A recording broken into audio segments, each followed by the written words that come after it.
Ja, liebe Metalheads, liebe Freunde, wieso feiern wir heute Abend einen Metal-Gottesdienst? Wieso machen wir heute Abend hier Impro nicht einfach Metal-Party wie sonst jede zweite Woche?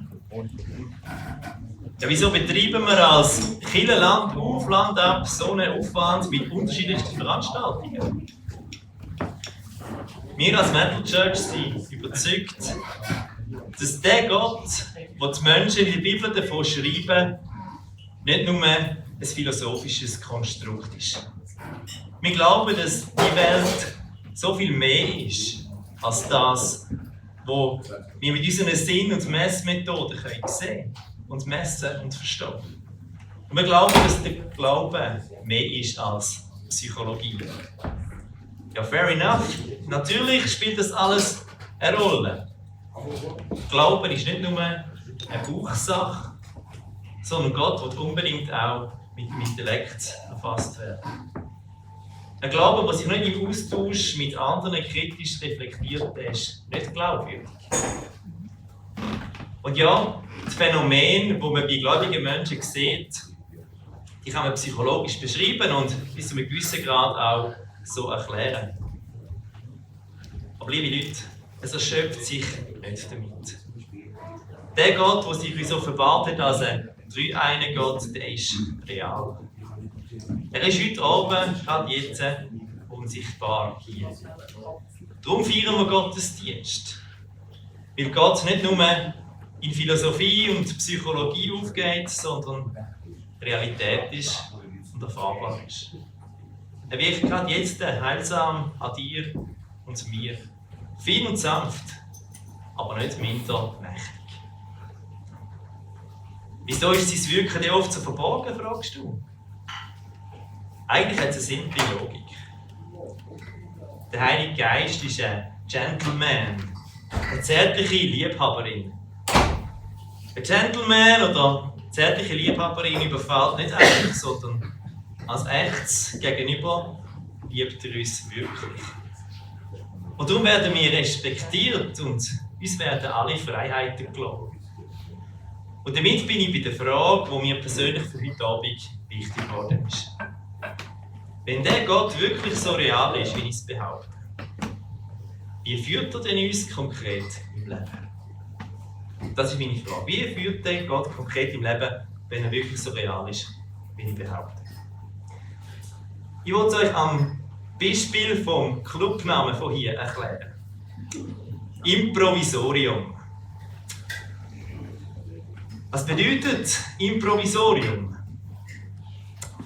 Der Danu hat am Bass vorne während dem Psalm, den wir zusammen gebetet haben, improvisiert.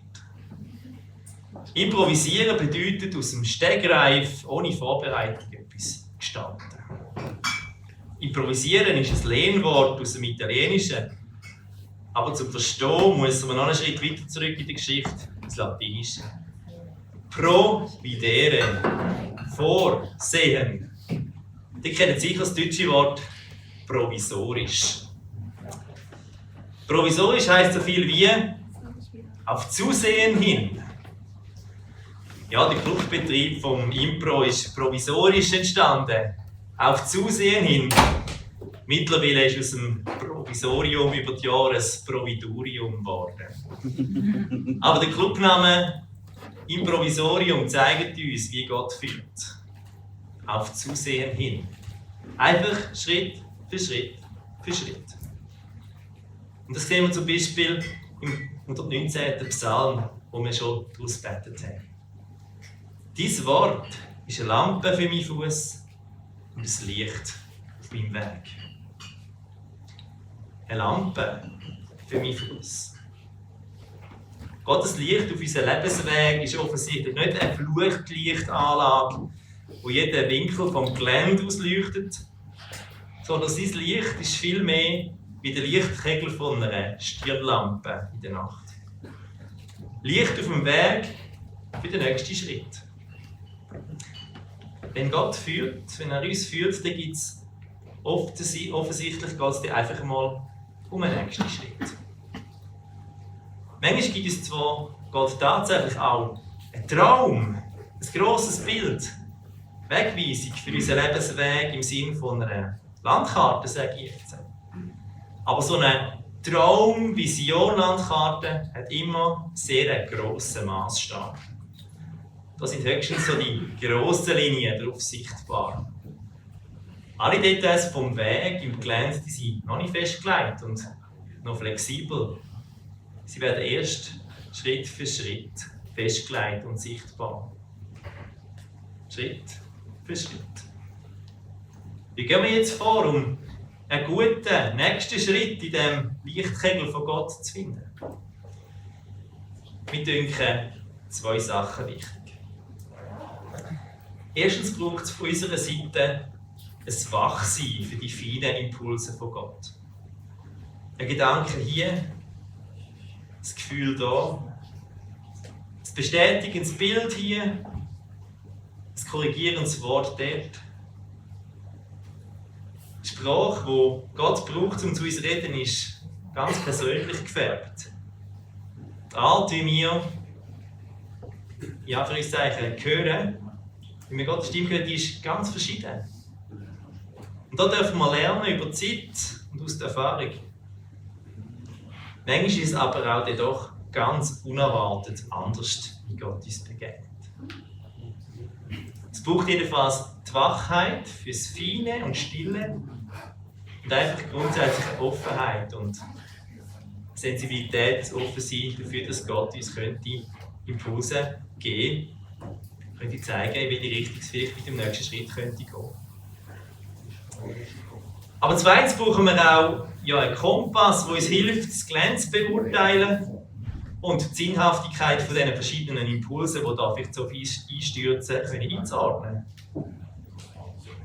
Je besser dass ich die Geschichte von Gott mit den Menschen kenne, eine Geschichte, die er schon mit den Menschen vor mir geschrieben hat, und je tiefer dass ich mein Denken in den Weisungen von Gott, die er gegeben hat, dort verwurzelt ist, desto besser kann ich auch entscheiden, was der sinnvolle, richtige, gute nächste Schritt ist. Darum ist die Bibel wichtig. Weil uns die Geschichte von Gott mit den Menschen vor uns zeigt und hilft zu verstehen, wer Gott ist und was seine guten Gedanken auch für uns sind. Mit dieser gesammelten Erfahrung im Herz und Kopf können wir auch unsere eigene Situation vor Ort und die Impulse, die kommen, besser einordnen und entscheiden, was der nächste gute Schritt ist. Und für diesen Prozess ist der Austausch mit anderen ganz zentral. Anderen, die genauso auf dem Weg sind mit Gott. Das Logo vom Improvisorium gibt es jetzt noch einen zweiten Hinweis. Vom Wegweiser und der Tür wird das Improvisorium mit einem H geschrieben. Im Provisorisch steckt das Ohr. Fürs Schritt für Schritt gehen, fürs Laufen, auf Zusehen hin, da braucht es das Ohr. Wenn wir nach der Führung von Gott für den nächsten Schritt in unserem Leben fragen, dann geht es ums Gehorchen. Also, hinhören, gehorsam einen Schritt machen und dann wieder hören, bevor du den nächsten Schritt machst. Stimmt richtig, wirklich?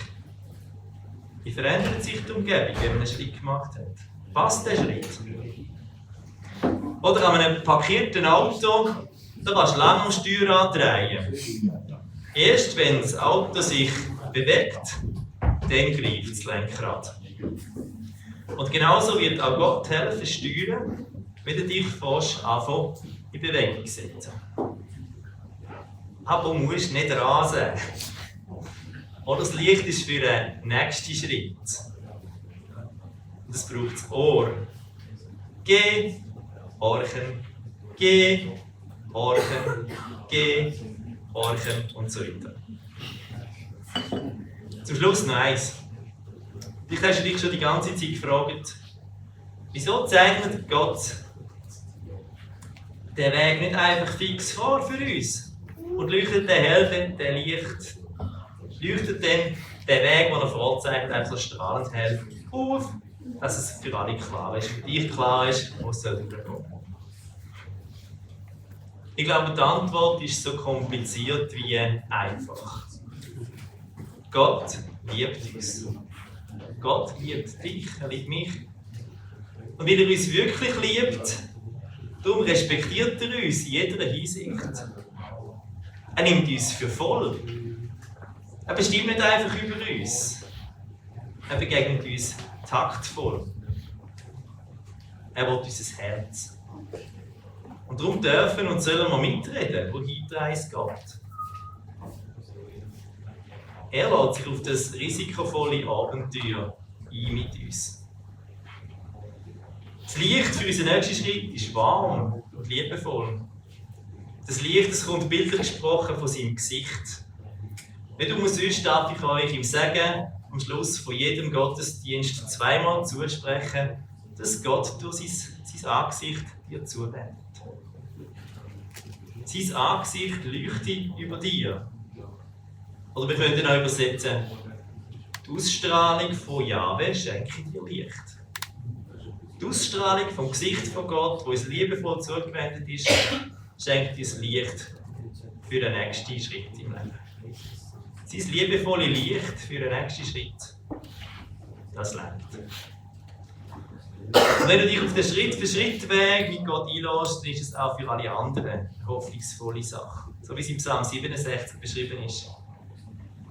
Dort heisst es, Gott sei uns gnädig und segne uns.